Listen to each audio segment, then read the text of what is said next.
Live from the BiffNet Studios World Headquarters in Spring, Texas, it's Barry on Deck, hosted by former ESPN Houston radio host and stand-up comedian Barry Laminack, starring Oliver the Cat.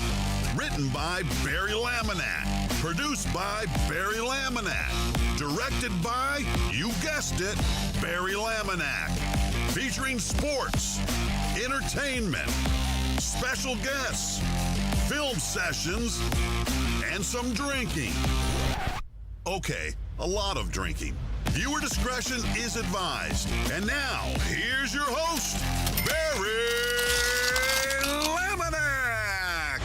What's up, you damn dirty deckheads? Welcome to Barry on Deck. I am your host, Barry Laminack. Thank you guys for being here. Today is Wednesday, right? I don't know what the fuck today is. Wednesday, August 20th, 2025. And this is episode number 973 of Barry on Deck. Welcome to the show. Welcome to the program. Hey, hello. Hi. How are you? Long time no talk. Holy shit. Seems like it's been forever since we've done a show. Super long time.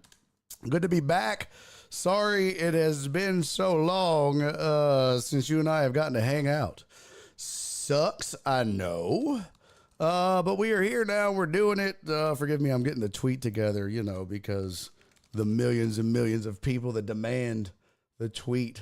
Nobody demands the tweet. Hope you're well. You'll have to forgive me. The voice is barely hanging on. This is why we didn't do a show yesterday. It was much worse than it is today and still barely hanging in there. But I'm trying to do the best I can.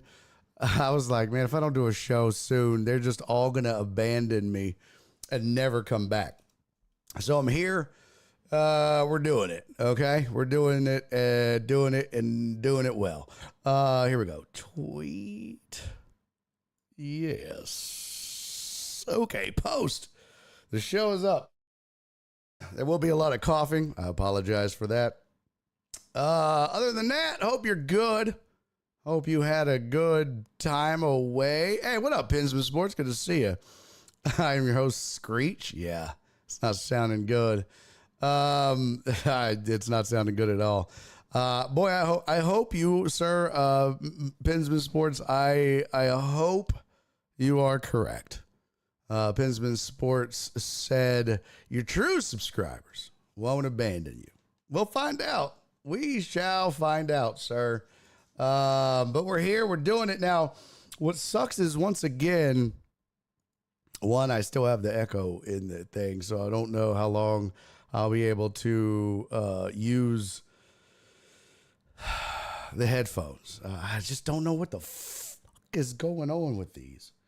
I can't figure it out. I don't know what it is. I don't know how to fix it. But I'm trying my best here to power through. I'm trying, people. I'm trying. Like, I see that's working. I see that. Nope. Does that do anything? Does that do anything? I don't know what to do here. I don't know. Nonetheless. So, God, when's the last time we did a show? What was that? That was, let's see. I think we last did a show on Tuesday of last week, right? Yeah, last Tuesday, August 12th. Here we are, August 20th. So many days later. So much to discuss. So much to talk about. Audio's good. Everything sounds good. Yeah, but like, it's weird, man. I got these new headphones, Pinsman Sports. Nora got me some new Beats. I had old Beats. They are not doing so well. They are not doing. I've had them forever, but they were great It's these new ones that are not so good. They have some sort of weird echo in them, and I don't know how to fix it, to be honest with you. I'm going to have to get on the phone with Apple support or whatever. So, yeah, they're not holding up well. All right, we got a lot to do. Mostly, we'll talk some sports. We've got some sports headlines to get into. Where are you, Total Dallas, that you saw a dead armadillo? Also, I have to warn you, the Twitch, once again, is acting like a bitch. So I will have the Twitch in front of me. We got a hype train already? Holy shit. Excuse me. Oh, my God. That was crazy. Oh, my God. I really don't want to do whiskey. I don't know how this is going to feel on the old gullet. You know what I mean? But I'll do it. Whatever. Let's say hi to everybody in the chat that I see. Oh my God, we have a Jared Taylor sighting. Be still my heart, you sexy beast, you. Good to see you, brother. All right, let's say hey to everybody. We got a hype train going. You guys are amazing. Still don't know why the chat's not working, but whatever. We'll make it work, okay? We'll deal with it. Do it live. All right, we got a lot to get through. Got a lot of shit to discuss. I have so many road stories. We're going to do some headlines, road stories. MLB Realignment's a big topic right now. We can talk some Texans. We can talk some Astros. Kyle Tucker's really lighting it up in Chicago, isn't he, Heartthrob? Okay. We're going to get to all that. And, you know, whatever you want to talk about. I got a little AMAAA. That's the old ask me anything about anything.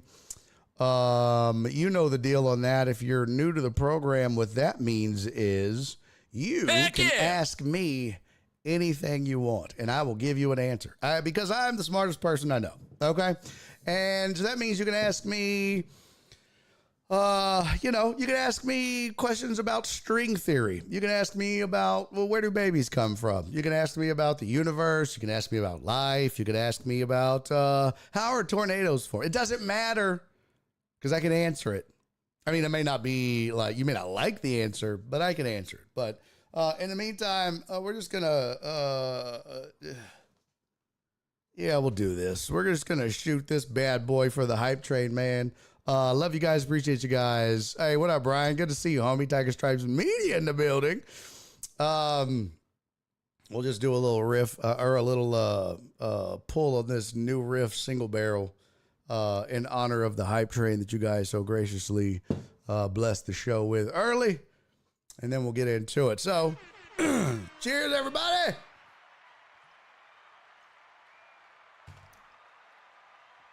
Oh, yeah.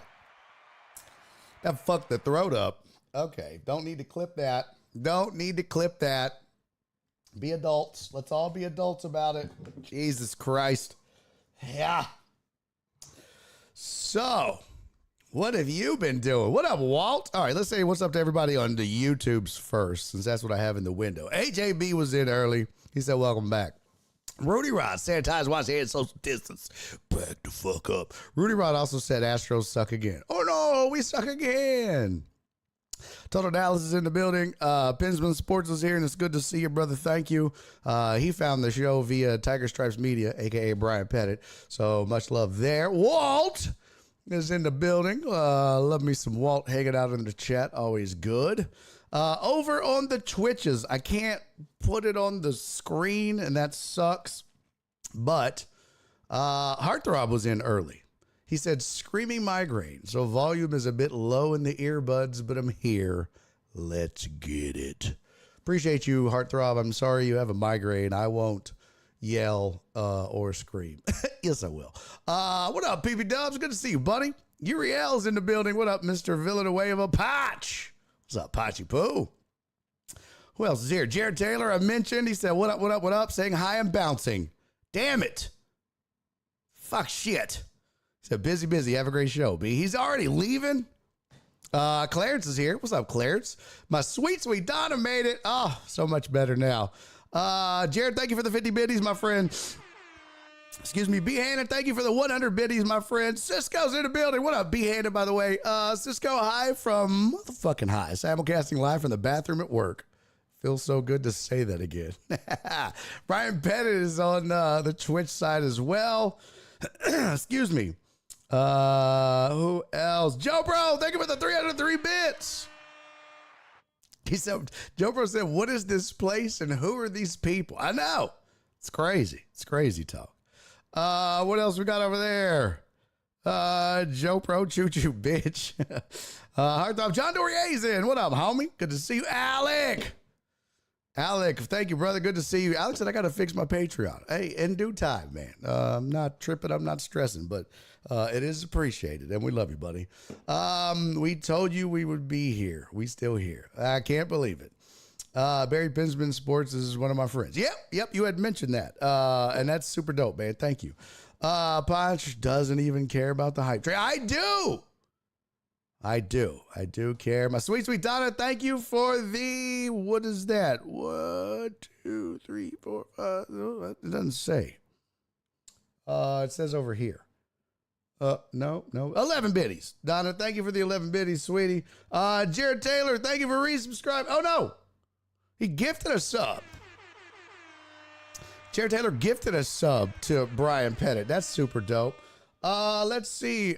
We have a follow. I missed it. Mitch Madness 44 followed. Mr. One Reyes resubscribe or refollowed. Thank you, Mr. Reyes. It's good to see you back, buddy. Check Discord. Get Jenny a gift. Jared Taylor said. Jared, thank you for resubscribing. Much love, homie. Jared resubscribed for 36 months. Subscribed for 42 months. I don't know how the fuck that works, but okay. And then he gifted a sub, and that's the hype trade. Thank you, guys. 92% of level 1. 2 subs, 464 bits. Y'all are the titties. Who else is here? Let me say hey. Donna, Astros suck. Yes. Jared Taylor said, okay, I'm out. Have a great show, B. Love you, Jared. Much love, pimp. Alex Villanueva is here. Donna said, what about the guy that invented the clock? How did he know what to set the time at first? Oh, that's a great question, Donna. We're going to add that to the AMAAA. That is a fucking fantastic question, and I actually know the answer to this, Donna. Believe it or not, I know the answer to this, and I will answer it. Let's see who else is here. Alex, Patch, Alex, Heartthrob. I'm just scrolling through here. Keith, what up, Keith? Good to see you, Mr. Sager. Wallace, Mr. Welch, sir. Good to have you in. Clarence, my name is now Milli Vanilli because I have more hits than the Astros. Well done. Well done indeed. Pasha, wow, that's some shit I would ask if I was high. What? Oh, Donna's question? Yeah, it does sound like some shit you would ask smoking weed. Okay, let's get to it, folks. We have shit to do. I'll start with Donna's question. It's a great question. Donna hadn't asked me anything about anything. And it said, what about the guy who invented the clock? How did he know what to set it to when he first invented it? Well, Donna, it's really easy. Joe Pro had a great guess. Said he probably synchronized it with a sundial. Nope.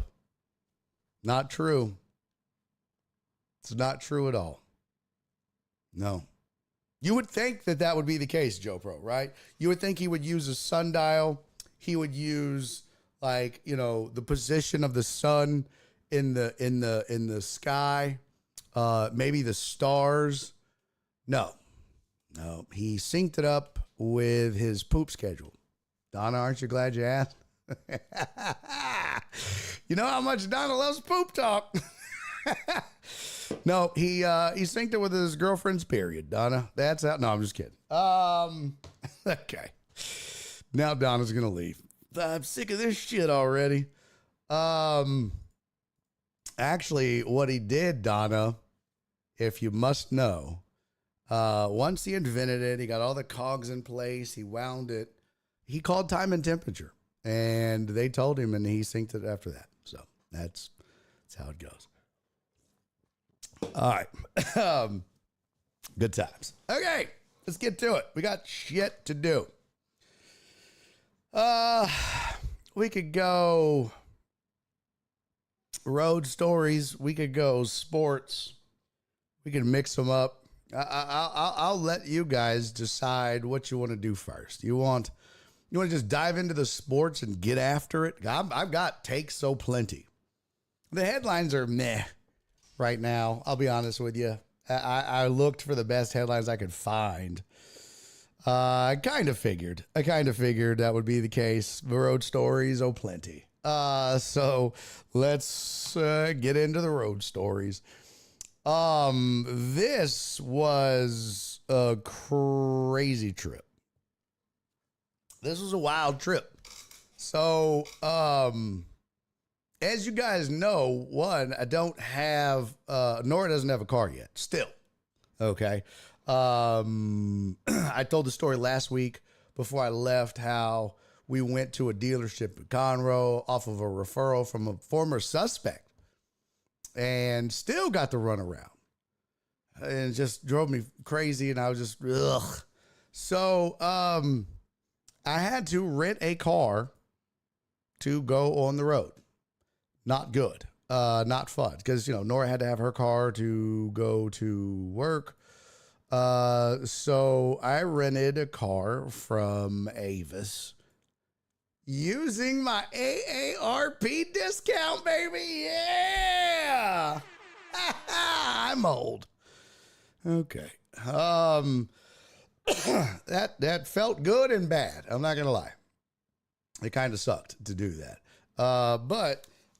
So I rented the car. I got to take those off for a while. The echo is just driving me absolutely crazy. So I rented the car, and I did rent a mini SUV because I was like, I'm going to take shit. And as some of y'all know, I make some of my merch that I'll sell at the shows. Oh, sorry. Pressure in the ears. So had to load it up with shit. So I got a mini SUV, and a gentleman by the name of Will Loden was going to be on the road with me, and he was going to have shit. So just made sense. I ended up getting a Chevy Equinox. Pretty nice, actually. Not too shabby. So get on the road. Start heading to Hot Springs. I wake up Wednesday morning. I have a show at a casino in Hot Springs, Arkansas that night. And then I'm going to spend the night there in Hot Springs. And I have to be in Little Rock, Arkansas the next morning. I have a TV appearance I have to do at 10 o'clock. I've got to be at the station at 9:45. Hot Springs is about an hour from Little Rock, maybe a little less than that. Get on the road. Everything's great. Loaded up. Shit is packed. Cruising. Rolling. Everything's going great. Y'all, I shit you not. As soon as I get to Hot Springs, I get boop, boop, low tire alert. I was like, what? So the low air thing goes off. And I was like, well, it's probably just one of those temperature fluctuation things that tends to happen. So it goes off at, it says it has 26 PSI in the tire. I was like, well, that's not bad. The rest of them have, I think, 35. So I was like, well, that's kind of bad, but, it could just be one of those mismatchy tire things. No big deal. So I go to the hotel. I unload all my shit.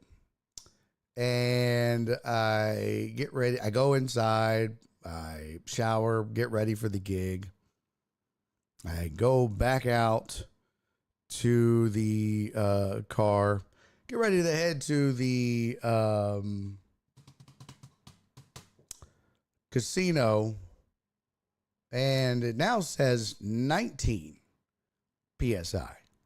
I was like, oh fuck, this is not good. So I don't have time now to like stop and do anything. So I'm like, well, yeah, fingers crossed this bitch has enough air in it to get to a air pump or whatever after the show. I get done with the show and I don't even sell merch. I was just like, fuck it, man. 11 PSI.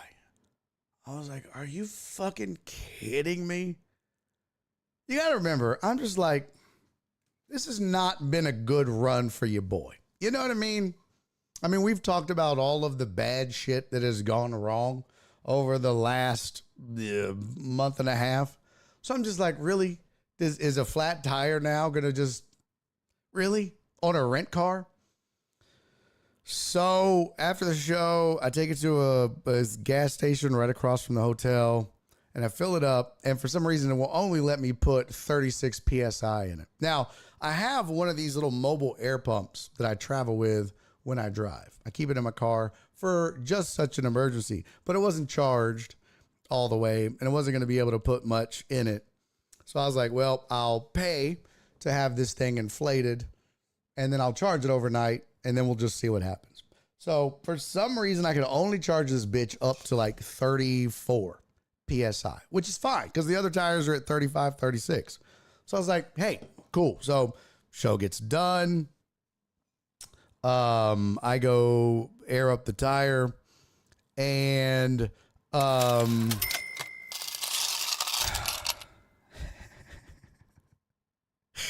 that's funny. Joe Bro, thank you for the 303 bits.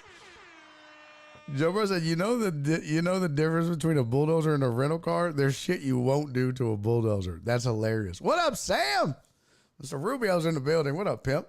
So I fill up the tire to 36 PSI, and I'm like, okay, Daddy's going to go to sleep. I'm going to charge my little air pump, and let's pray that this tire has air in the morning. Because I have to be in Little Rock, Arkansas for a TV appearance. I go to sleep. I wake up early. I go down and check the car. That some bitch is nearly flat. Now, the charger thing is charged, and I'm like, what the fuck is wrong with this tire?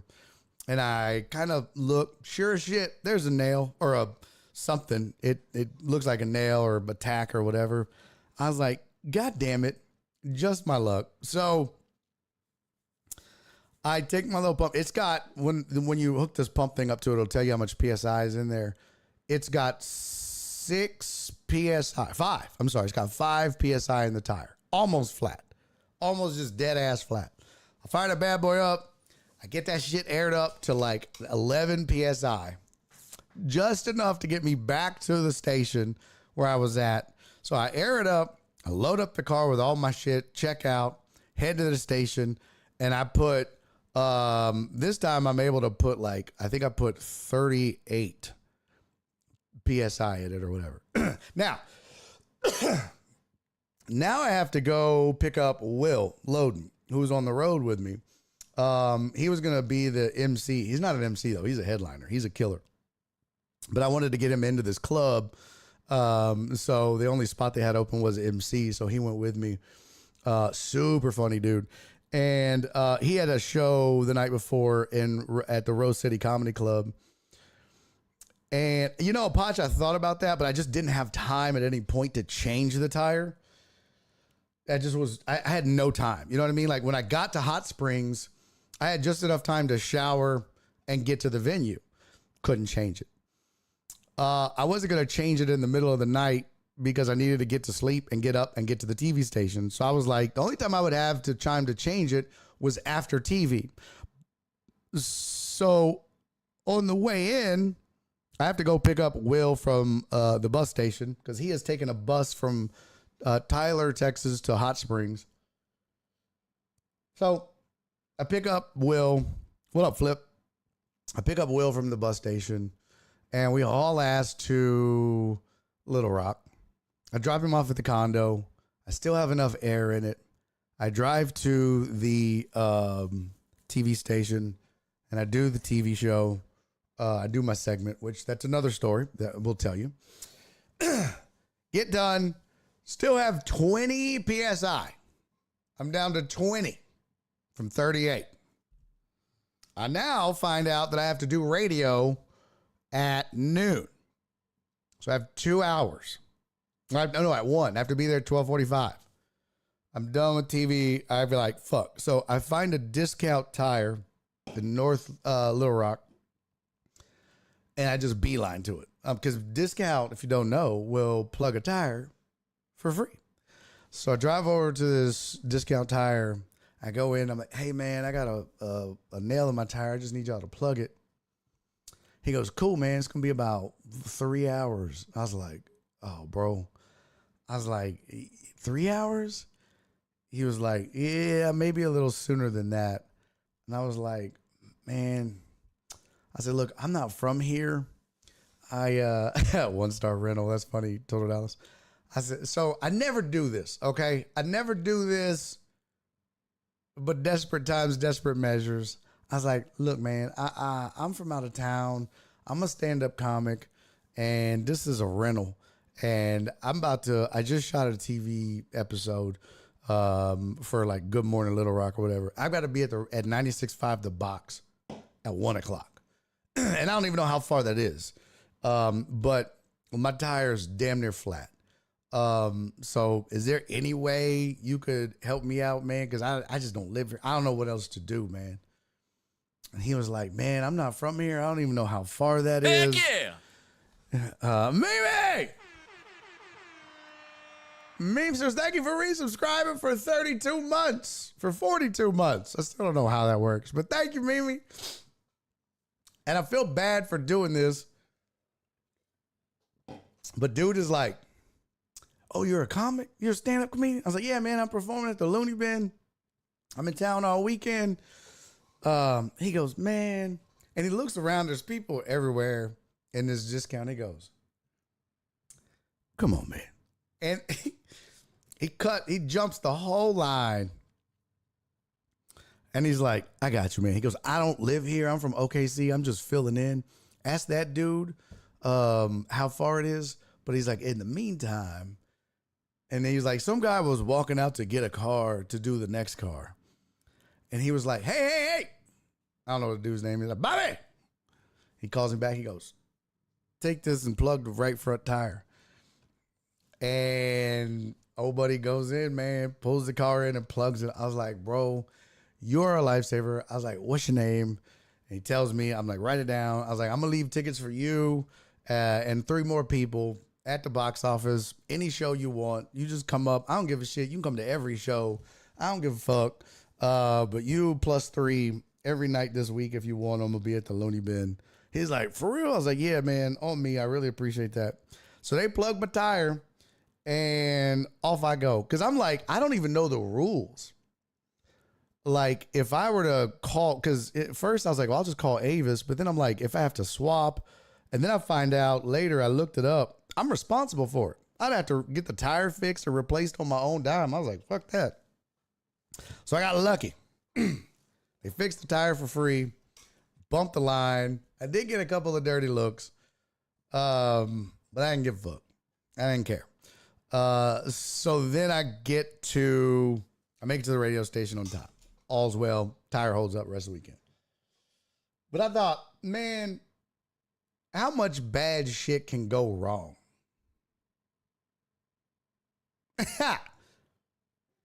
So, I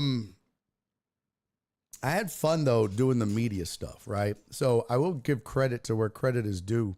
This club owner was like the only club owner that really had media lined up for me. He had me do, so I did this show in, I forget what the name of the show was called. Man, it airs at 2 o'clock on Friday. What's it called? Little Rock.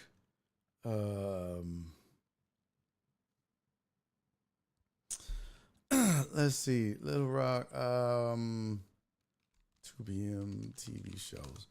I don't remember. Here we go. Little Rock TV Guide. Anyways, whatever it was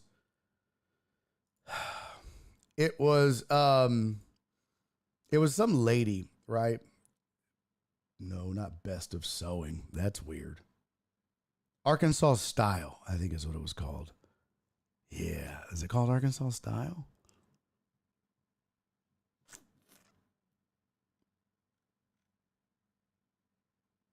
Maybe not. I don't know.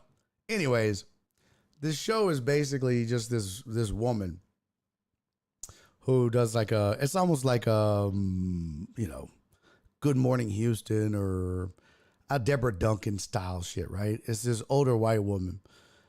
And no, the guys never showed up. Tiger Stripes, they never showed up. They never used the tickets. I was kind of disappointed, man. So Flip said I would have straight told the old black ladies a discount. You were cutting the line. Yeah, I know you would have. You know why, Flip? Because you're a fucking hater. That's why. But I get to this show and I want to see if I can find the name of it. I'm the second person to go on. I'm the second segment. All right. And the first segment is this old, it's an animal segment. It's this woman introducing this dog to, let me see if I can find it. I wonder if I can find it aired. That would be hilarious. That would be funny. Let's see. No, that's podcast. KHTE. Oh, no.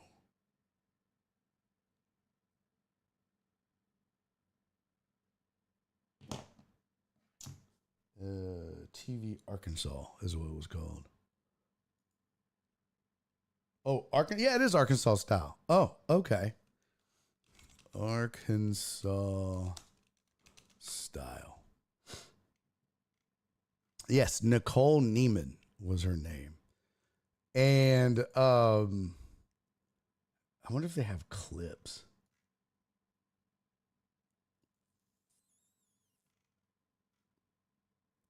No, I don't see any clips. Oh, this is all very old. I wonder if they have a YouTube. So there's this dog on before me, right? And they're like, this woman, she's trying to get this dog adopted. And she's like,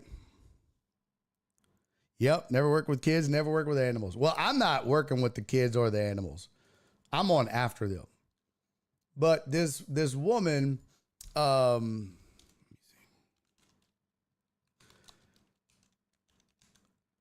is Arkansas Style full episodes. Yay. Updated 2 days ago. Oh, goody. Oh, goody. So I don't know. I don't know what we're going to talk about, right? No idea. But they have this dog on in front of me, and she's like, "This is." I don't remember his name. I think it was Pixie. Was it Pixie? Yeah, I think it was Pixie. She's like, "This is Pixie, and Pixie is a rescue that they're trying to get adopted." And she starts saying like how Pixie is oh shit. I just want to find it. I'd rather show it to you than tell you, because it was actually a really funny episode. The people there were dying laughing. Well, wait, what shit?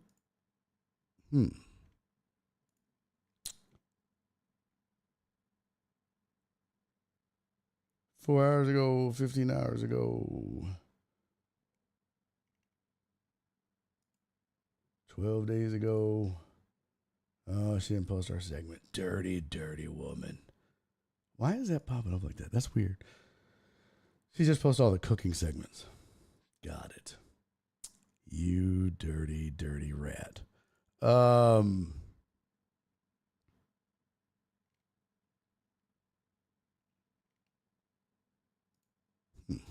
So, anyways, so she starts telling about this dog, right? And she starts saying how like this dog is they can't get this dog adopted because the dog is it's oh, wait a minute. This was 2 days ago.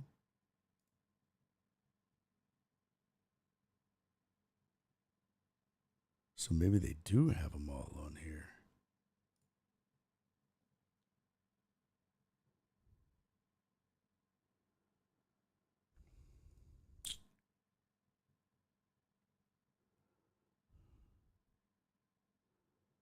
Oh, come on.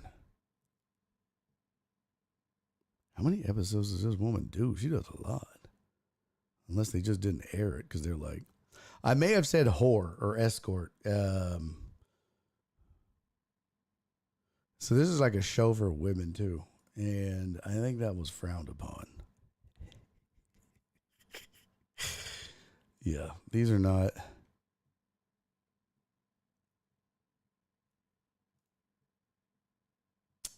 Yep. Oh, nope. That's not it. Yeah, I can't find it now. Oh, wait. Oh, nope. That's not it. I'll try to find it. I'll try to find the episode. Anyways, they have this dog and they're like, so this dog can't get adopted because he's fat and nobody wants him because he doesn't do anything and he's old and his eyes don't match. And so they go into this like whole details about how shitty this dog is and how no one wants it. So then they're like, then they say, come out to hot dogs and hot dogs. And it's this benefit to adopt dogs. And they have free food and it's hot dogs and it's in the summer. And then they're like, all right, done. Oh, and they're like, oh, and Pixie has mismatchy eyes. That's another reason nobody wants to adopt her. So then they're done with the episode. And now it's my turn. And so I get on and I'm like, hey, before we get started, I just want to say Pixie is my spirit animal because much like Pixie, before I met my wife, she rescued me. Nobody wanted me because I was fat and lazy and didn't do anything. And this woman just starts like she can't believe I'm doing this because I'm like calling back to everything that was wrong with this dog. I'm like, man, you know, I had mange. I'm just doing all this crazy shit that this dog was doing. I was like, but my eyes matched. So gotcha, Pixie. But I'm like, and then I say my wife rescued me. And, and we're going through it and I'm kind of making some jokes and having some fun. And then at one point I did another callback and I said something about Pixie. And she looks at the camera and she goes, Pixie's the dog. And I was like, yeah. What'd you think it was? I mean, I guess it does kind of sound like a name for an old escort. And her face, y'all, she was fucking mortified. She was just like, I noticed man just did not say this on my show. This is a show for women. But her cameraman was absolutely dying. So Wayne was like, okay, well, we may never be asked back again. But we had a good time. So I'm trying to find it. Fuck. Do they just not air the motherfucker? What day was that? August 13th? Let me see if I can find it. Arkansas style. August 14th. Oh, it would be August 15th episode.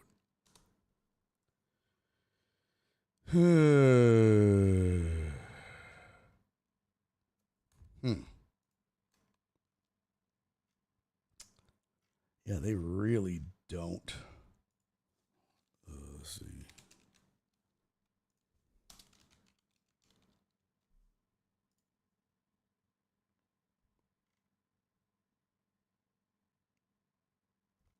This is really hard to find. Oh, nope. 7/8/2025. Boy, they do not make it easy to find this show. That sucks. Is his name AV? What? Escort. No, don't Google Escort's name Pixie. Don't do that.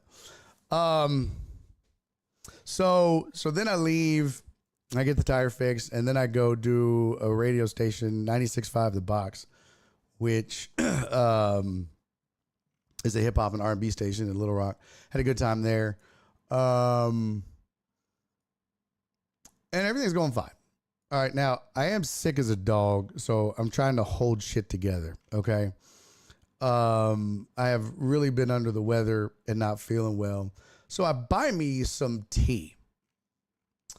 I bought me, you ever heard of stuff called throat coat? It sounds disgusting. All right, please save your disgusting jokes.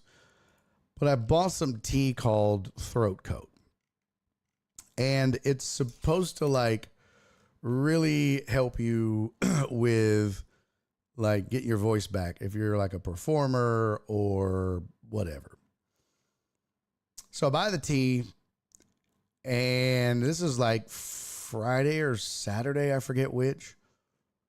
And I was making merch. Yeah, Potch said that stuff is pretty good, but it tastes awful. Actually, it didn't taste too bad. It wasn't too bad, but it wasn't great. You know what I mean?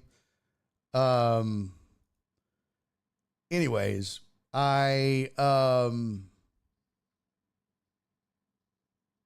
is that playing through? No, y'all can't hear that. So I was making merch at the condo, I think Friday. No, it was Saturday. And Will made me some tea. He was nice enough. He was like, hey, I'm going to make you some tea. You sound like shit. I was like, cool, man. And actually, I had gotten sick from coming back from Colorado and Lubbock. It wasn't goddamn Arkansas road flu. Ain't no cure for that. No, I got it. I was sick on the show last week.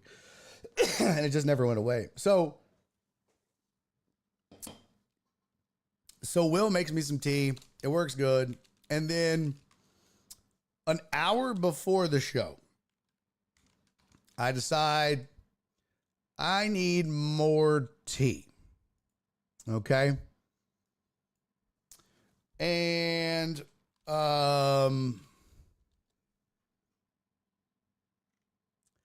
they totally did not air my episode. That's hilarious. They are scared to air my episode. I think. When did it air?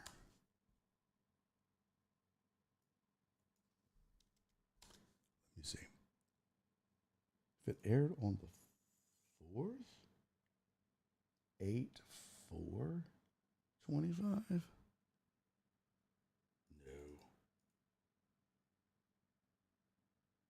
No. That's weird. Anyways, yeah,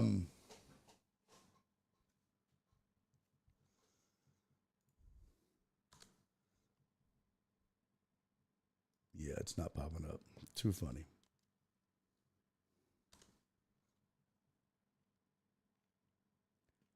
Oh, nope, they still haven't aired it. Okay. Or posted it. Maybe they just don't. Yeah, maybe they just don't yet. Nonetheless, so Will makes me some tea. And then an hour before the show, I need more tea. Okay. So I'm going to go make some tea. Because we're staying in a condo / house thing, and it's got like a full kitchen and everything. It's a house. I put the water on to boil, and I'm getting dressed for the show. I hadn't started getting dressed yet. I was finishing up the merch, and I was just about to get in the shower, and I was going to make some tea. Water's boiling. I go to get it, and I go to grab the pot, and all I feel is my hand go squishy. it just went squishy for a split second. And then it stinks really bad and hurts. And I'm like, oh, what the fuck? And the pot, you see like these blisters like right here. You can see like this right here and this and like all my fingertips. The pot, I don't know whose fucking bright idea it was to make a pot with a metal handle that gets as hot as the fucking pot does. But that person should have a barbed wire shoved into their dick hole. The metal handle on the pot was so fucking hot. Like it's better now. This was back last Saturday, but it's actually getting better. But I just scorched my entire hand, just fucking. And I was just like, oh, fuck. I don't know what to do. Like, my fingertips were burned. My whole hand was burned. Like, I was like, you got to be fucking kidding me right now. It hurts so bad. And I'm just like, I was like, what the fuck? And Will goes, what's wrong, man? I told him I burned my hand. He goes, oh, you didn't use the pot holder thing? I was like, who does? I've never owned a pot where I've had to use a pot holder to pick it up. Who does it? Who makes a pot like that? I was like, that's crazy. He's like, yeah, the handle's going to be hot. I was like, what? What kind of poor shit is this? So now I've got to go get fucking burned wound care shit and almost be late for the show. I've literally got to the show starts in an hour. I've got to shower like this. I've got to get dressed like this. I go to Walgreens. I get all the shit for it. But I can't doctor it up. I'm not going to be on stage with a fucking thing. But at one point, it was still like blistering and hot and shit. And I had a drink on stage, and I was like, I would just hold it because it was cold. And at one point, like, the straw stuck to a blister. It was so fucking gross. It was disgusting. But I did say on stage, I was telling people what happened. And I was like, and this is why women belong in the kitchen. Because men are too fucking stupid to make tea. This is 100% why. This is why. This is it. So now I've got 3rd-degree burns on my hand. I've had a flat tire. It's been a week. You know what I mean? I did a show called Patrick and the People, where this was Saturday morning. I had to get up at 6 o'clock in the morning after shows on Friday night to go do a guy's show named Patrick and the People. Nice guy. But I show up, it's in this big old metal warehouse. And I'm like, ooh, this doesn't look good. I pull up, and there's another guy that pulls up, and he's got on some sort of patriot shirt that says something about America and freedom, love it or leave it. And I was like, what the fuck kind of show is this? And all I know is there's a big sign out front that says, this is a tobacco-free facility, absolutely no smoking. And I was like, well, whatever. So I go in, and they're like, hey, Patrick will be with y'all in a minute. Just wait over there through that door. There's some couches, and it's just in this big warehouse. And we go through the door, and there's just cigarette butts everywhere. Apparently, this is the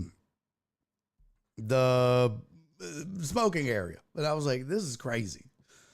But then I do Patrick and the People. It was fun. And then I end up having to do like one more podcast thing. So it was a lot of media. They were all fun and weird and quirky in their own ways. Nothing crazy happens there, right? But then I do a couple shows that I don't know why it was balls out season in Arkansas. But like Friday early show, there's this throuple. It's 2 dudes and a chick. And I don't know if it's a throuple because I think the 2 dudes were gay, but I don't know how the chick worked into it because I don't know. But this dude had on the shortest shorts I've ever seen. And I was like, man, you can't sit up front with them shorts and just sit with your legs open. And I kind of made fun of him a little bit. Next night, same shit. Early show, there's a dude up front, short ass shorts.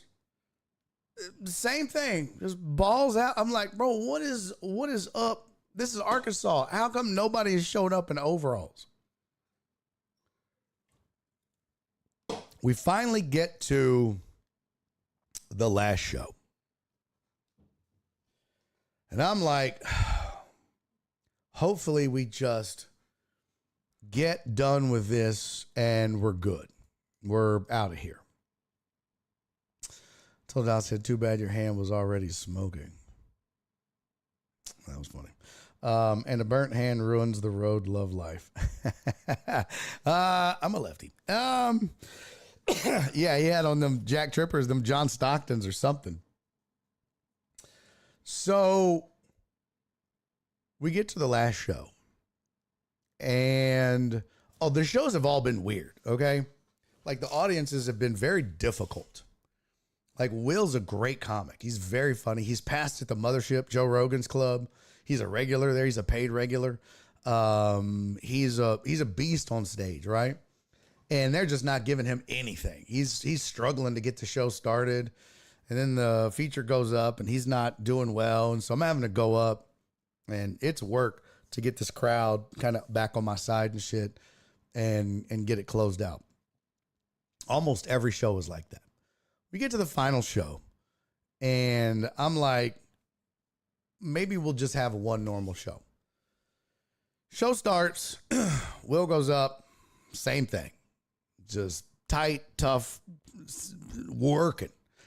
He comes off stage and he's like, man, bro, there's this chick that's up there, stage left. It's just her and her dude.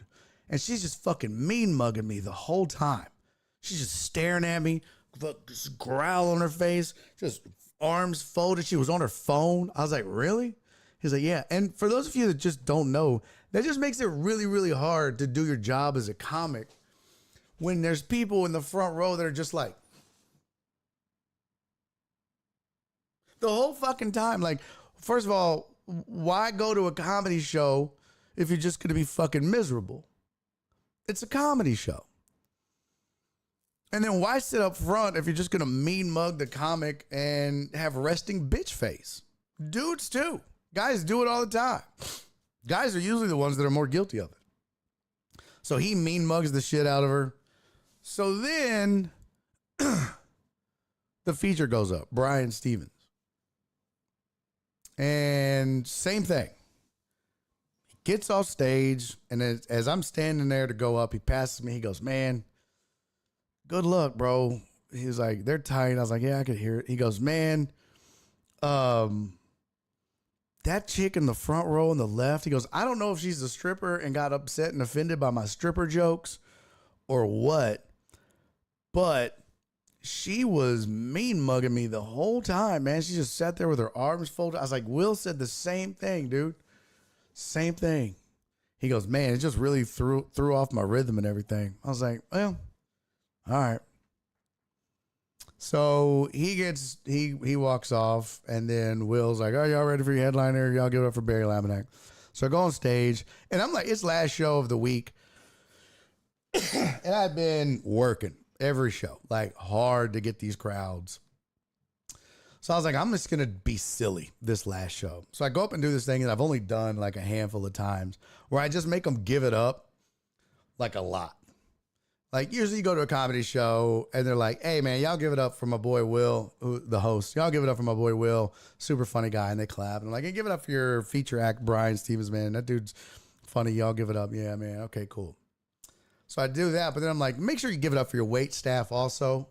They worked really hard. They've been working hard for you tonight. They're bringing you your drinks.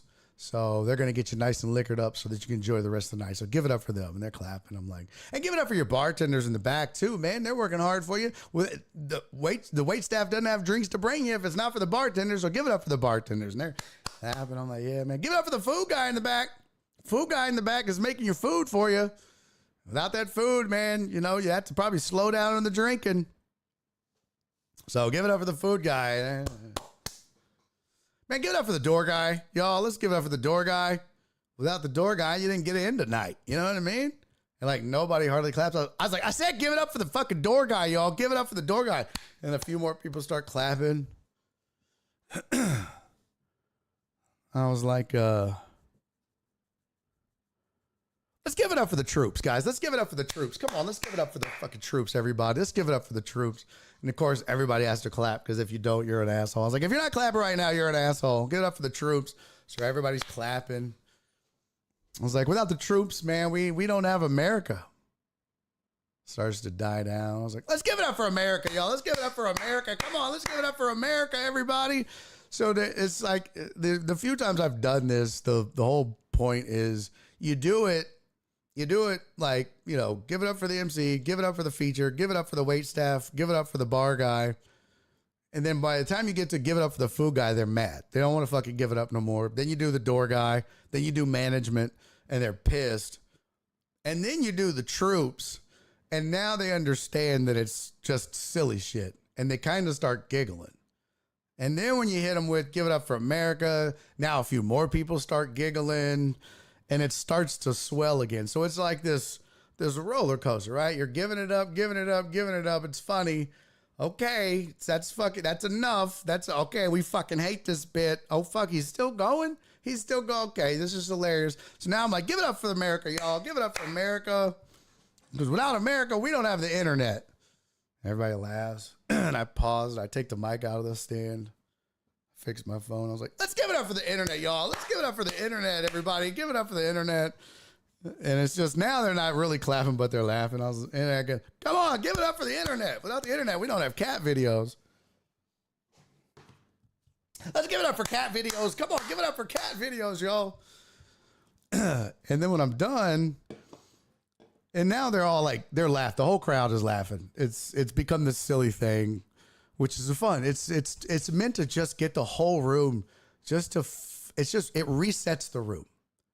This is a tool I've used a few times when crowds are shitty and whatnot, just to reset the room and just everybody let your guard down. Just relax. It's going to be fun. I'm going to be silly. We're going to have a good time because I don't give a fuck. Here we go. And it kind of worked. And I yelled out, and Will didn't even know I was going to do it, but I was like, hey, 1 minute and 32 seconds, Will, you owe me $10. Told you. And then everybody now, they're really laughing because they're like, oh, fuck, he bet that he could do this to us for this long? So then they laugh again. Well, then I looked down at this chick and she smiled. She like smirked. She was like, like she even thought it was funny. And when I saw that, I probably shouldn't have, but I was like, oh, I told you. I was like, she laughed. I told you I could make her laugh, Will. You owe me another $10. And immediately she goes, I was like, yeah, I'm sorry, but you've been up here mean mugging the comics and scowling at them the whole time. And just with that resting mean face. And I bet them that I could make you laugh. And I won. You laugh. Why you mean mugging the comics? Why come to a comedy show and just be so damn grumpy? And she said something and she clapped back, man, like, I don't know. She said something about swamp crotch or something. I was like, I don't know what that means. I got to get Google to translate this from like, I don't know, English to boomhauer or something. I don't know. I use a stock line that I've always used when rednecks talking. I can't understand it. She's getting more mad. And I don't remember if I said this before or after she left, but I was like, why would you come to a comedy show? It's Saturday night. We're at a comedy show where we're supposed to be laughing. Why are you so angry? Why are you here? And you save that for church tomorrow. Be angry at church tomorrow. Big pop. Everybody laughs. But she gets mad and she stands up. Ugh. And I didn't know if she was just going to go to the bathroom or what. I was like, uh-oh. When she stands up, I was like, uh-oh, somebody's angry. And she starts walking off and she yelled something. I don't know what she yelled. Now, she's dressed like a $4 hooker. Okay. She's got on thigh-high snakeskin boots. She's about 6'3". This is a big bitch. And as she's walking off, she gives me the and she yells, "Kiss my ass." She's leaving. She gets to the exit. She slaps her ass and yells, "Kiss my ass." And I was just like, "Suck it, bitch." And I karate chopped I did the old crotch chop. And I was like, "Suck it." Crowd's fucking dying. Dying. And her man is still sitting there. And we're all laughing. Everybody's fucking going crazy. And then I was like, and I look at him, I was like, "What you gonna do, player?" I was like, "You want to stay, don't you?" He was like, "Yeah, a little bit. A little bit." CC, what up, girl? I'm the summer. Ew. But I said, "You want to stay, don't you?" And he was like, I was like, "Man, fuck her. Let her sit in the car." He was like, "No." I was like, "Bro, don't let her ruin your night." I was like, "I'm sorry I messed up your sex tonight, though. It's going to be rough. She's about to take that shit out on you." I was like, "That hand job is going to be so ruthless, bro. She's going to pull your dick off. It's going to be so rough." He's laughing. Everybody's laughing. I'm like, "Oh, man, I don't envy you." Oof. This is going to be some, she's going to slap the shit out of you for no reason during sex. It's going to be rough, bro. And he's laughing, but he's not laughing. And CC said, "No boots in the summer." I know, it was weird. So I was like, "Are you leaving?" He was like, "Yeah." I was like, "Oh, pussy." And everybody's like laughing. He was like, "Look." He gets up and he leaves. And then we just start the show, right? And we're having a good time, man. I'm fucking with the crowd a little bit, doing some crowd work. I do some jokes. There's like these 3 couples over here to my right. And I'm like, "You guys look like the town council. Like, what's going on over here? Are you guys like," I feel like this is like, you're either the town council or like joke judges where you're like, "Nope."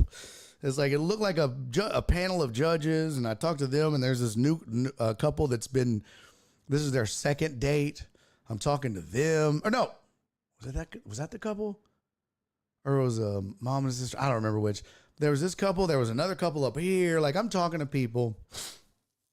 And we're rocking now. I mean, we're having fun. Shit is rocking. I have won them over. Shit is rolling. I mean, laughs are at an all-time high. It is fun. I've been killing, right? I'm doing crowd work. I'm doing jokes. I'm killing it. And there's this dude up front, stage right, on the corner, sitting by himself. Now, I've kind of talked to everybody at or near the stage as I'm mixing in jokes. And I see this dude by himself. And I almost said something like, "Hey, bro, what are you doing here by yourself? That's weird." Or, "That's fucking creepy, bro. Why are you here by yourself, man? Like, what's up with that? This is not a place to pick up chicks." I almost said something, but I didn't. I just said, I go, "Yo, man, I've talked to everybody over here except you. What's your sitch? What's the situation? What's your story? What are you doing here, man? How's it going? What's going on? What are you doing here tonight, man? Just hanging out?" He goes, "Well, I'm here tonight for some laughs because my wife passed away 7.5 months ago." Fuck.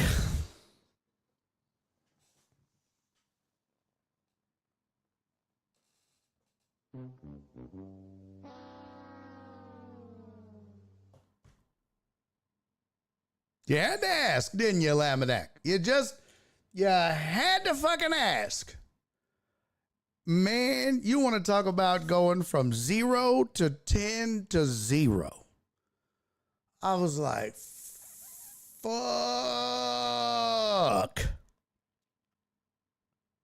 And he said it so sad. He's like, "My wife passed away 7.5 months ago. I'm just here for some laughs." And my first instinct And honestly, I had forgot about it until Will told me all about it. It kind of just, but my first instinct was to make a joke, but I didn't, because I was like, no, that's just not right. I'm not going to, no. I just can't do that right now. I'm not going to do that to this man. So instead of saying something that, some comics would be like, you must be a terrible husband if she killed herself, or all the different things that, as a comic, these witty, quote unquote, lines come popping into your head. I just looked at him. I was like, damn, man, I'm sorry. I said, how long were y'all together? He said, 32 years. I was like, fuck. And I just took a deep breath because I didn't know what to do. I really and truly didn't know what to do, where to go, what to say, how to handle it. You could have heard a pin drop in this place. We have gone from roaring laughter, and it's not packed. None of these shows were packed. I mean, it may be 70 at the most, maybe 60, but it sounds more than that in this place because of, all the stuff was working so well. And now you can hear a fucking pin drop. And I took a really deep breath. And all I could think to do was, I don't know. I was like, man, all I could think to do was just have a moment. Just a real, human, compassionate moment. And it's something I've never done on stage ever in 13 years, was just be vulnerable and be real and be human like that. It was very weird. It was very surreal. And it was awkward for me. I don't know how it was for the crowd. I mean, I'm sure just hearing that was awkward for them, but I was just like, I just took a deep breath. I was like, damn, man, I can't even begin to imagine how that must hurt. I can't even tell you that I understand because I haven't lost my wife. I said, I'm sorry for your loss. I said, I don't know what it's like to lose my wife, especially my wife of 32 years. I said, I do know what it's like to lose a loved one, though. I said, I lost my dad this month on August 4th, 2 years ago. August 4th of this month was the 2-year anniversary of his passing. And it was the first person in my life that I've lost that I was close to, besides my foster brother. But immediate family that, my foster brother I hadn't seen for a long time, but my dad is your dad. And it hurt. It hurt a lot.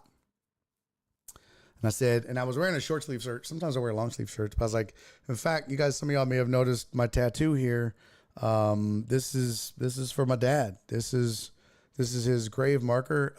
He's buried at the Veterans Cemetery in Houston, and that's his grave marker. So I got that to honor him. He was a big fan and supporter of my comedy, so I got it right there. It's the only tattoo I have, but I got it right there so that when I'm holding the mic, he's on stage with me, and he's always up here. And when I said that, the guy turns and he lifts his sleeve up, and he's got this big tattoo, and it says Debbie. And it's got, I think, like a book with like a vine coming off of it and a cardinal, and the year that she was born and the year she passed. And I was like, was her name Debbie? He goes, yeah, her name was Debbie. I was like, well, man, shout out to Debbie. And rest in peace to Debbie, man. Again, I'm sorry for your loss. And I was just like, in my mind, I'm thinking, we're like, I don't know, not even halfway through the show, maybe. And I'm like, how the fuck do I get out of this? Like, you don't just go, so anyways, bitches be tripping. Right? Like, I don't. So, when my dad passed, as a comic, man, when you have stuff like that happen, you know, everybody reacts differently, but one of the things I did is I wrote material. I wrote jokes about it. I wrote jokes about going through ICU and being in there for a month. I wrote jokes about him. I wrote jokes about the experience and death and all that. And Thomas said I'm over here crying. And you guys know me. I'm a crier. I cry. Y'all know this. If you know me, if you've watched the show for any length of time, you know I cry easily. Ouch. And that's the other thing I'm thinking is, okay, Barry, you cannot start crying. You cannot break down. You're already being vulnerable. You know what I mean? You're already here, but you gotta hold it together. You gotta keep it together. So I just said, yeah, I said, yeah, man, I got this for my, I got this from my dad. It's his grave marker. And I was like, I didn't get it to honor him though. I just got it because I'm forgetful. And so if I didn't, I would have never been able to find him again. And it really wasn't like, I was just trying to get a laugh. And it got some chuckles, but I think people weren't even really listening at this point. They just, I said it to him, I think people were still processing. You know what I mean? People are still like, what the fuck is happening right now? I think people are thinking about their own loss. People are thinking about their own death. People are thinking about loved ones. I mean, that's just this. It's so fucking quiet. And Will Loden, I fucking love this dude. He was telling me, we were at the condo after the show, and he's the one that brought this all up. And he was like, Barry, when you went to him and you were like, what's your story? And he goes, well, I'm just here to get a laugh. My wife passed away 7.5 months ago, and I just need some laughter in my life. He goes, Barry, you ever watch The Dukes of Hazzard? I was like, yeah.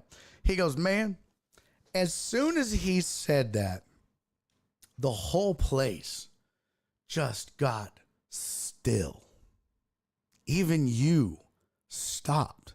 He goes, it was just like on The Dukes of Hazzard right before they would go to commercial. When the Duke boys were in trouble and like they'd be doing something and then they would freeze frame.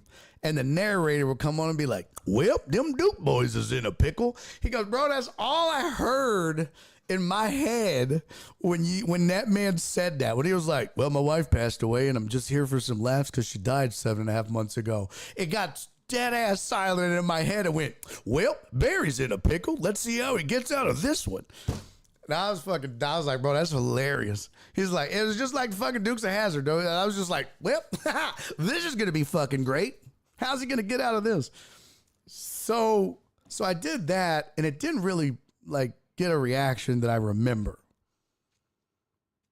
So I just was like, man, I just wanted to relate to this dude, and I wanted to relate to the people in the crowd, and I wanted to kind of relate to them comedically about death.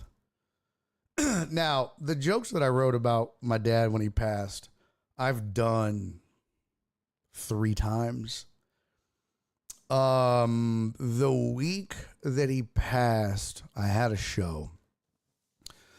And I went ahead and did that show, and my entire set, I think I did 15 minutes.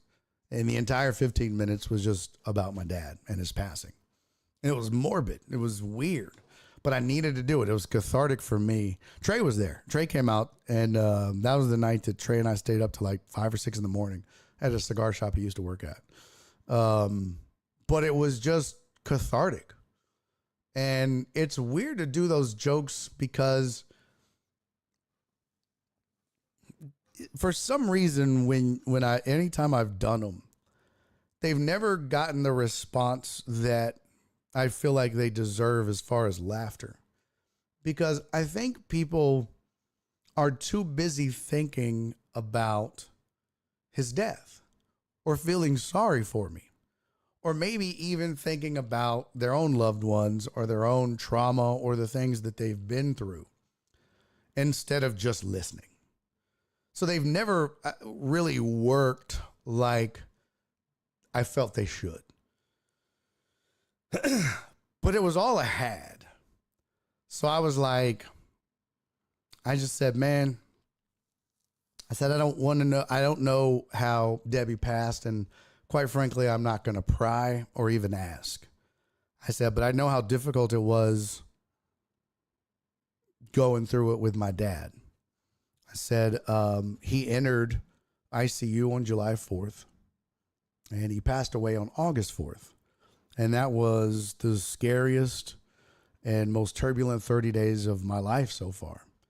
It was up and it was down and it was happy and it was sad. And obviously the ending isn't what anybody wanted. It was tough. And I said, I remember at one point, towards the end, I remember kneeling at the foot of his hospital bed, praying. And I don't pray a lot. So I'm not a prayer guy. And I knelt down on the stage. And I folded my hands over the mic like I was praying. And I bowed my head. And I said, God, I don't know what's going to happen. I just need you to give me a sign that everything's going to be okay. Just give me a sign that this is going to work out the way it's supposed to. Give me a sign. I just need to know. I just need a sign. I just need something. Just show me a sign. And I looked up and all I could see was his nuts. And man, the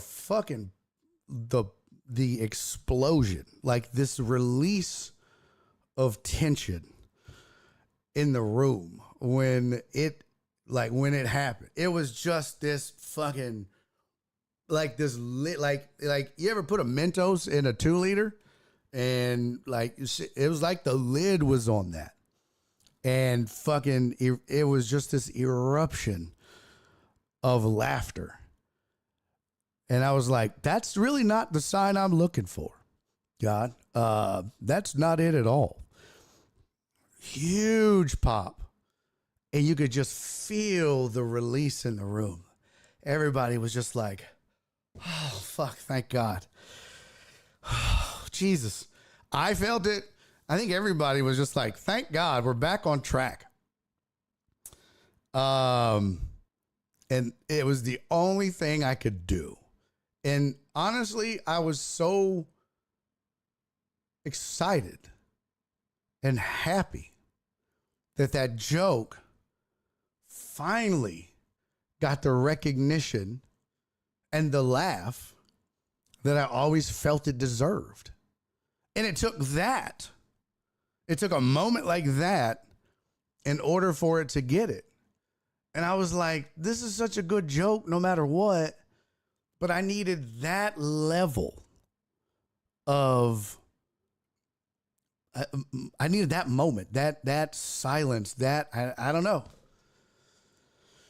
It was just this fucking release that in 13 years of comedy almost, I've never experienced. And a level of vulnerability that I've never had. on stage, even after the show, after my dad passed away. And then I said, look, and I turned to this man and I said, look, they always say that you can live the rest of your life sad, but you can honor Debbie, and you should. And I said, I read somewhere one time that this one man, when he lost his mom, nice spoon. And thank you, Potch. Yeah, I did record it. This whole thing is recorded, so I'm gonna release it. I'm hoping I'm saying it the way I remember it. It's pretty close. But I said this. I said this one man, in order to honor his mom, instead of doing something for her at her grave or whatever, he would still go see her. But he said what he started to do was he wanted to honor her. And so he decided that he would buy her favorite thing for people. And her favorite thing was bread. And so he would be at dinner. He would order like bread for everybody. Or maybe at Christmas he would get exotic breads, or during certain times he would just have some breads. But it was a way of honoring his mom, was to buy bread for people. And maybe you can do that for Debbie. And again, now we're silent again. And now I'm thinking, the fuck are you doing, Barry? But now I'm like determined, because I've got more. So I was like, so maybe you can do that for Debbie. And I would love to do that for all of you right now. But I said, and I would love to do that for all of you to honor my dad. But scotch is expensive, so fuck y'all. That's not, bam, big pop again. I was like, fuck yes, this is so great. These jokes are working, and I'm so excited that they're working. And then I ended on one more. I said, but if you do want to honor my dad, there's a way you could do that. Or you can all do it. You can all honor my dad tonight. In fact, you can go home tonight, and before you go to bed, just walk around the house and yell at everybody to turn off these goddamn lights. And another big pop. And I took a sip of my Crown and Coke and just kind of let it sit there and simmer down. And I just looked down and I said, hang in there, man. And just started the next joke. And I was like, I don't know how the fuck I got out of that. I don't know how the fuck I made that work. But I probably, I don't ever want to be in that position again. But it really made me hesitant to like ask, like go into the crowd now and be like, what's your story? What's going on? Because fuck, that was crazy. That was absolutely insane that we went through all of that and then that happened. And I was like, oh my God. Yeah. And then what's wild is absolutely got it recorded. Yeah,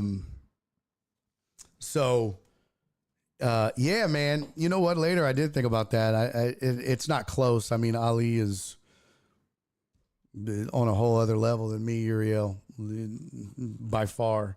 But that moment, if you've ever watched Domino Effect 2, when Ali Sadiq is on stage and cries while he's telling a story about his sister, it was like that. But I'm trying not to do that. But I felt similar. Obviously not, I'm not that good.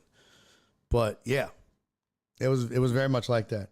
But honestly, man, in 13 years, it's one of those moments I will probably never forget as long as I live. And definitely as long as I do this job. I was just like, how the fuck, man? Because, man, I can't even describe to you the sense of like fear and sorrow and dread and nervousness and anxiousness all at once that I felt when he said that.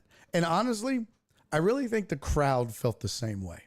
That's why it was so quiet. I really do.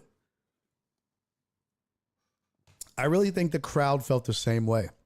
And the reason I think they felt that, honestly, the reason I think they felt that is because I think they were worried that I was going to shit on this dude.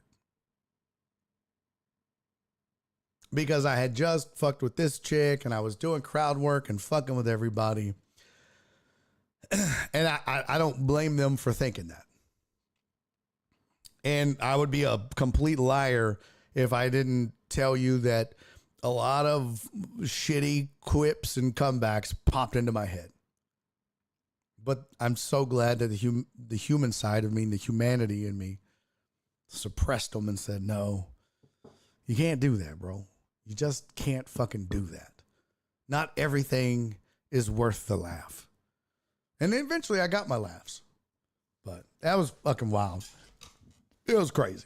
I know it's not the most hilarious road stories, but that one was one for the ages for me, man. Thank you, Joe Pro. Joe Pro said that might be the wildest show story yet. Even weirder than telling a guy to suck his son's dick. Yeah, that's a whole different thing. After the show, we were outside and had a great rest of the show. A lot of fun. After the show, that man came up to me and I was standing at the merch table and selling merch and talking to people. And he came up to me and he said, hey man, he stuck his hand out to shake my hand. He said, I just really want to thank you, for the show and for your words. And I kind of grabbed his hand with both hands. And I said, man, I hope you got the laughs you were looking for. And, I said, hang in there. I said, I don't think you'll ever get over it, but I think it will get better. And he said, I hope you're right. And he walked off. And I was like, fuck, man. Because in that moment, too, man, what was hard for me personally, and this is where I have to like try not to cry now and was trying not to cry on stage, but I thought about Nora. I mean, Nora and I have been together for 27 years. We've been married for 21, but I've been with this woman. But I mean, literally, we never left each other's side from our first date. So that was August 13, 1998. Goddamn. Yeah, that was literally last week. Last Wednesday was, 27 years. So it ain't 32, but this is a long time. And I don't know what I would do. You know, everybody goes through it, you know, and you're going to have to go through it at some point. But in that moment, I was just like, God, what would I do? And then I'm trying not to think about it. I'm like, nope, you cannot be like, God, what if I lost her? It's tough, man. It's tough. Yeah. Yeah, Total Dallas said, try not to laugh out of respect or try not to be the first one to laugh. Yeah, that too, man. Yeah, that would be. Uriel said, and he didn't even buy merch. Well, that's okay. To be fair, the only two shirts I had said, fuck them kids, and kids 1-star, total nightmare, do not recommend. So what are you going to do? I forgive him. Yeah, Spoon said I joined the stream in a very somber moment. My bad. Nah, it was just a long road story, like a really, really long road story. But that was, yeah, Total Dallas. I think that was part of it, is everybody kind of waiting for like, when is it okay to laugh? What's the context clue? Like, it has to be really obvious in that moment that it's okay to laugh. You know what I mean? It has to be really obvious. Yeah, Uriel, my attempt at a roller coaster. Nah, that's funny, bro. That's funny. But it's crazy. So I'm going to find the video. I'm going to chop it up. I'm going to put it online. Because everybody always posts, you know, a comedian destroys heckler. This is going to be interesting to see the reaction that this gets. This is going to be different. It's going to be weird for sure. So, and then that's it. The only other thing that happened that was even like remotely interesting, and I'm about to post a video about it, was after the show, Will and I went to a bar, and there was a bunch of comics there, and they've been struggling with some shit going on in their local scene. I was giving them some advice, and this chick comes to sit down. I don't know who she is, and she starts interrupting me, and she's like, so there's two comics here. I'm sitting at the table, and Will's standing up talking to this other dude. And I'm like, yeah, y'all should do this. She's like, yeah, and you should also do this. And I was just like, okay. And she's not a comic, but she had to let everybody know that somebody asked her to open for her, even though she's not a stand-up comic, but she is funny, but she's not a comic. And I was just like, oh my fuck, just shut the fuck up, man. There's three comics at the table talking, having a conversation about comedy. Just shut the fuck up and wait your turn. Like, I'm not saying you can't talk, but just let me finish giving my shitty advice before you give your shitty advice. But don't cut me off. Don't be fucking rude. And she's just fucking just one of those people that just needs attention and just trying to like be cool. And like, it's just, man, just shut the fuck up. So then Will is like, man, y'all should have seen it at the show. It's fucking crazy. This crowd sucked, and Barry pissed this one chick off, and da-da-da-da-da. And this girl that was sitting next to me, she goes, oh. Like, and then he goes back to talking to this other dude. And she looks at me, she goes, oh, you were the headliner? I was like, yeah. And she goes, oh, tell me a joke. And she like leaned in. Tell me a joke. And I looked at her, I go, no. She says, you're not going to tell me a joke? And I was like, no, I'm off the clock. I don't do that. No. She goes, I'm sorry, was that rude? I was like, yes. Yes, it was. Yes, it was rude. I'm such a dick. And she was like, well, and then she just got up and she was getting ready to leave. And then the bitch sat back down and started talking. I was like, bitch, you should have left. Fuck. So then Will goes, hey, man, I'm ready when you are. I was like, let's go. And then we fucking left. I was like, fuck you, man. Jesus Christ. Oh. The lack of social skills for people under the age of 30 nowadays is fucking unbelievable. Unbelievable. I sound like an old man. These goddamn kids today, their lack of social skills.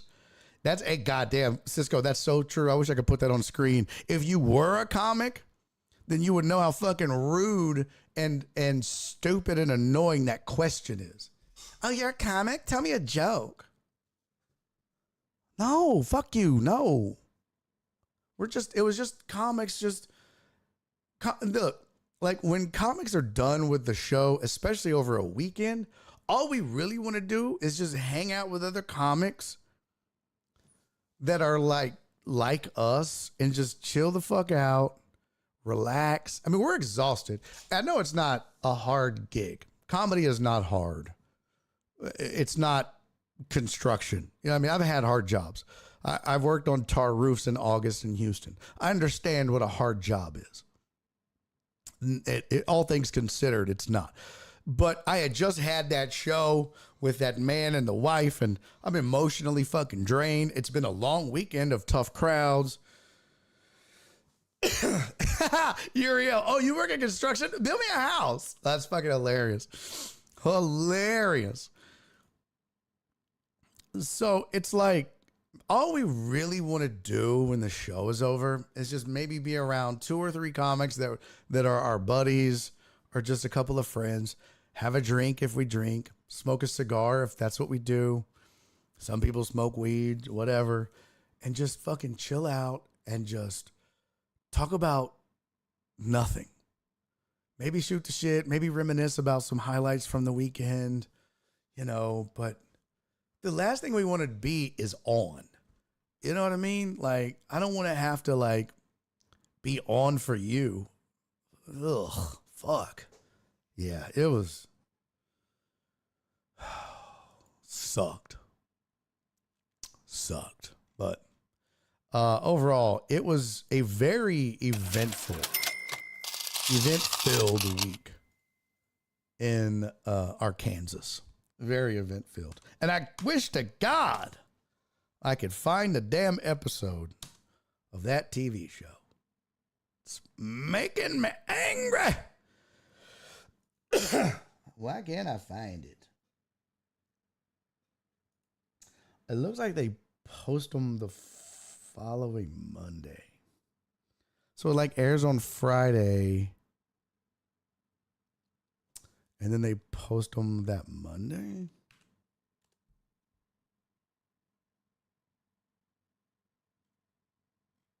Okay, they haven't posted it yet. That's why.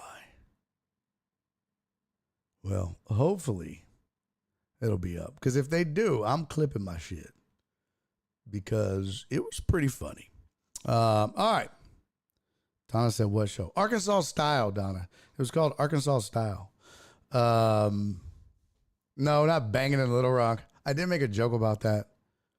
The front row of one of my shows. I was like, man, this looks like we were going to record Banging in Little Rock if it was porn. Because these 4 dudes and these 2 chicks, and I don't know what the fuck is going on here with you 3. I think they clipped it. That's the one where this dude's balls were hanging out of his shorts. I was like, what the fuck? That's crazy. So, yeah. But it was fun. Overall, crazy fun trip. So, all right, we'll do MLB Realignment tomorrow. I do have thoughts on it. I think we've talked about this before. We talked about some realignment. I don't remember if it was MLB or football, but we'll get to it. Yes, Cisco. Countdown to 1,000. So close. We're what, 27 away? 27 away. We're at 973. So we are 27 away from 1,000. So close. But, man, with all the shows and weekends I'm picking up, I got a busy comedy schedule. A very busy comedy schedule. So it's good. Jen, what up? It's good, but it also sucks. Dude, Dubs, I would love that. I would love that. I would absolutely love that. Hey, Jen, how many more do we need for fantasy? How many more do we need? How many more? How many of you are a Patreon member but haven't signed up for fantasy yet? One in the chat if you are a Patreon member but haven't signed up for fantasy so that I can call you out. One in the chat. Jen knows. Jen knows. Jen knows. Damn it, Spoon. What is your problem? We need fantasy members. Mimi, what's wrong with you? We need 5 more people. We need 5. Alec. Damn it, Alec. There's 3 right there, Jen. Spoon, Mimi, and Alec. All 3 of them will sign up. They'll do it. I know they'll do it. We need 5 more people to get to 3 leagues. Barry, Arc Style Lincoln Show discussion on Discord. I have a legit reason. Alex said I have oh, that's true. You're going to be deployed, and that sucks. But what you could do is do a co-manager, because the draft will be, when do you leave, Alec? Mimi said I don't know anything about fantasy. You get somebody to help you. Wichita's wilding out. Spoon, I don't want to hear your excuses. I don't want to hear your excuses, Spoon.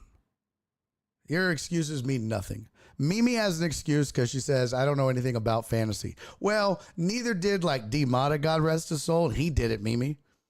You got to learn. You got to, yeah. Jen taught Jenny how to play, and now she's unstoppable. Sam said, I'm not a Patreon member.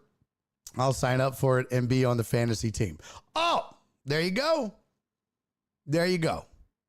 There you go, Jen. Jen, be on the lookout. Sam's going to join and play fantasy. Sam, we give away cash and prizes and have fun. AJB said, put me in. I'll take L's all season. So to join Patreon, Sam, there's the link, patreon.com/Barry on Deck. Get in and get to getting DeMata and the Texans. God bless him. DeMata would just draft all Texans. Mimi, if you do join, don't do that. Okay. By the way, I'll give you all my pro tip. Footballguys.com. Get their app. You can plug in all of the scoring settings for the league, and it'll give you how you should draft. Makes your life so much easier. So much easier. Mimi, how do you sign up? You just email Jen right there on your screen, jen@barryondeck.com. Email her. Tell her you want in. She's going to send you a link. We do it on ESPN. It's ESPN, right? Yeah, it's ESPN. She'll send you a link, and then you just join the ESPN league, set your team up, and then be ready for draft night. We're drafting at the end of the month. Drafts will occur on August 29, 30, and 31. So one league will draft on the 29th, one league will draft on the 30th, one league will draft on the 31st. Cece said, don't sit by Donna. We used to do live drafts where we'd all get together when we had sponsors on the show and I wasn't a lazy piece of shit. And Cece one time sat next to Donna and just drank the whole time and forgot and auto drafted and then almost fucking won the league. Or I think she did win the league with an auto draft. He did have all kickers too. God, DeMata was so great. So great. Cece got drunk. Yes, she did. All right. So go do that. Let's get to 30 so we can have 3 full leagues. That would be great. I'll do just like I did last year, $50 in cash and a $50 Amazon gift card for each league winner. So if you win the league, you're getting $100. What's not to like? It's free to play. You don't have to pay. You're already Patreon members, except for Sam. You're already supporting the show. So, yeah, you might as well sign up if you're a Patreon member. You got a chance to win $100 by accident, like Cece did one year being drunk. What's not to like? And, it's a good time. We'll have fun. I do updates. So, here's how some of this stuff looks like. Here's league results. This is what the league results look like last year. So we go through all the league results. And then we do the BOD Pick'em, which is also, you can join in. So the BOD Pick'em is each week I will have shut up, Daddy's working. I'll have a matchup of the week. And it'll be in this case, it was Perry versus Mark G, which was the Pie Eaters versus the Chi-Town Swifties. And I'll show you who's on their teams and the estimated fantasy points. And then whoever is in the pick'em contest will, you'll all right, I'm either picking the Chi-Town Swifties or the Pie Eaters. And then if you win, you get a point. If you lose, you don't get a point. And we keep track of all that. And then at the end of the season, we get the money back. So it's $20 to enter. And if you want in on that, this is who won last year. So Alex won last year. He won $162.40 plus the $13 for the 13 correct picks. So for every pick you get $1 back of your 20. It's a really fun thing to get into. So even if you don't end up playing fantasy, you can still get, boxing, fun, CC. Even if you don't get into fantasy, or join a league, you can still get into the Pick'em Challenge. Just, again, email Jen @barryondeck.com. And you don't have to be a Patreon member to do this. This is open to anybody. So we wanted to make sure we had something just for Patreon members, but then we also wanted to make sure we had something for everybody. So the BOD Pick'em is for everybody. Anybody can enter. All you got to do is email Jen @barryondeck.com. Tell her you want in on the Pick'em. And then just send her the $20 and you'll be in, and we'll make sure that everybody gets their chance. But prizes, first place, you get, I think we did 70%. of the money. And then second place gets 30%. And if there's a tie, we just divide it up. But basically the way it works is of your $20, $2 goes into the winner pool. And then the other 18, for every week that you get a pick right, you get one of those $18 back. For every pick that you get wrong, it goes into the winner pool. And then the winner gets the money. So the total pot was $232 because that's how many winners or entries we had last time. We had what? 1, 2, 3, 4, 5, 6, 7, 8, 9. We had 19 people enter. And then, of those 19, like Rob only got one pick right. So he only got $1 back.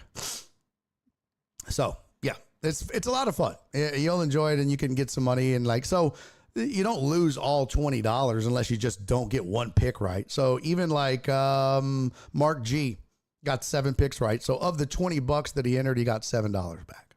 So it only cost him $13 to play. So that's how it works. So do that as well. Jen at BarryOnDeck.com.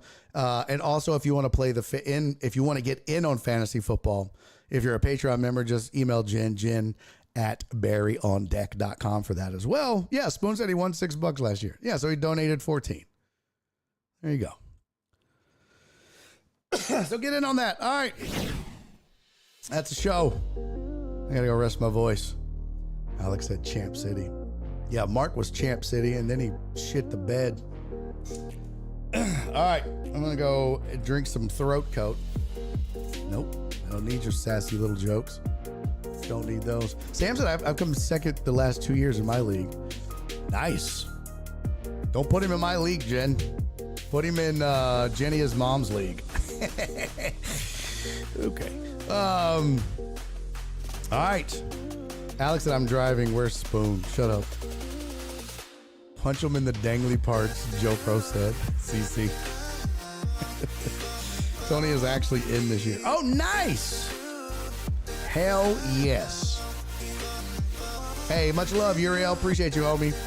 I haven't received the email to join, only the email acknowledging that I was in. She probably hasn't set the leagues up yet. But if she told you you're in, you're in. Shut up, Spoon. No throat coat jokes, jackass.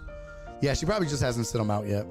I know I haven't gotten my link yet, so she probably just hadn't set the leagues up. But once the leagues are set up, I promise you, everybody will get them. All right? All right. That's a show. I will see you guys tomorrow.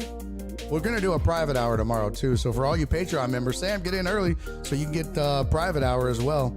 I will see you guys tomorrow. We're going to do a private hour, as well as we'll do some MLB realignment. We'll talk about what the fuck is wrong with the Astros. Maybe do some NFL stuff and a whole lot more. All right? In the meantime, do me 3 favors. Be safe. Be kind. And most importantly, love each other. I'll see you guys mañana. Thank you, Alec. Love you, buddy. Shut up, Spoon.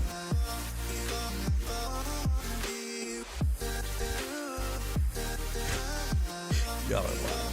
All right. I'm out. And he's making a YouTube video.